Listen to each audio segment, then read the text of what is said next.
Allah berfirman, "Wa may yushaqiqir rasula min ba'di ma tabayyana lahul huda wa yattabi' ghaira sabilil mu'minin nuwallihi ma tawalla wa nusli jahannam wa sa'at masira." Allah berfirman dalam surah An-Nisa ayat 115, dan barang siapa yang menentang Rasul sesudah jelas kebenaran baginya dan mengikuti jalan yang bukan jalan orang-orang mukmin, kami biarkan ia leluasa terhadap kesesatan yang telah dikuasainya itu, dan kami masukkan dia ke dalam neraka jahanam, dan jahanam itu seburuk-buruk tempat kembali. Yang dimaksud dengan jalan kaum mukminin di sini yaitu jalannya para sahabat. Karena yang pertama kali beriman kepada Rasulullah siapa? Yang pertama kali beriman kepada Rasulullah siapa? Sahabat. Maka yang disebutkan dengan jalan kaum mukminin di ayat ini pertama kali siapa? Para sahabat. Jadi orang-orang yang menentang Rasul sesudah jelas baginya petunjuk dan mengikuti jalan selain jalan para sahabat, maka kami biarkan dia sesat dan kami ancam mereka dalam masuk neraka. Orang yang tidak mengikuti mana sahabat, Allah sebutkan dalam ayat ini diancam dengan kesesatan. Maka kita lihat orang-orang yang tidak mengikuti mana sahabat, bingung dia hidupnya.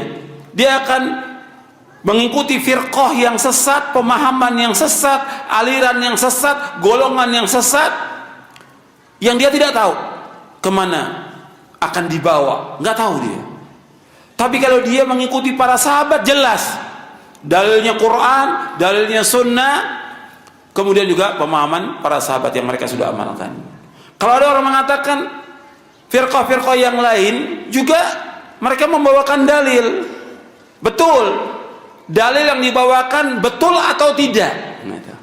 Karena orang bisa bawakan dalil betul, ayat dibawakan, hadis dibawakan, tapi betul atau tidak dalil itu belum tentu betul untuk berpijaknya mereka dalam mereka beragama, belum benar. Tapi kalau kita mengikuti yang salaf, dalil yang kemudian jelas, tafsirnya jelas ada. Antum bisa lihat tafsir Imam Ibnu Jarir At-Tabari, antum bisa lihat tafsir Ibnu Katsir, dijelaskan jelas sekali.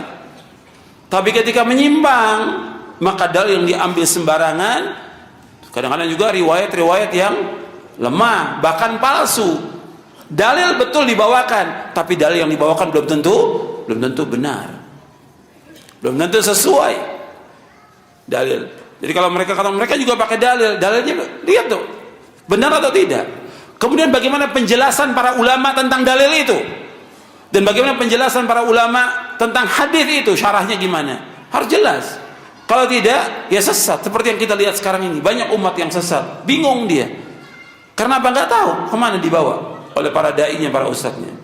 Makanya yang harus kita jelaskan dengan dalil, dan para sahabat mengemukakan semua dengan hujjah, dengan dalil. Di sini disebutkan orang yang mengikuti jalan selain jalan yang para sahabat, maka mereka diancam dengan kesesatan.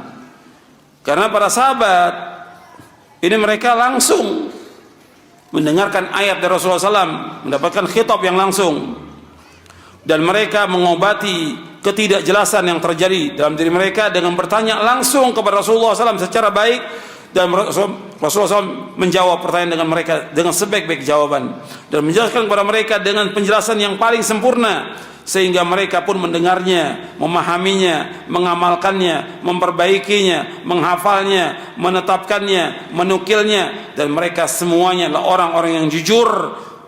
Mereka memiliki keutamaan yang agung atas kita, sebab karena mereka lah dihubungkan tali kita dengan tali Nabi Muhammad sallallahu alaihi wasallam dengan pertolongan Allah Subhanahu wa taala. Artinya dengan tali Allah Subhanahu wa taala.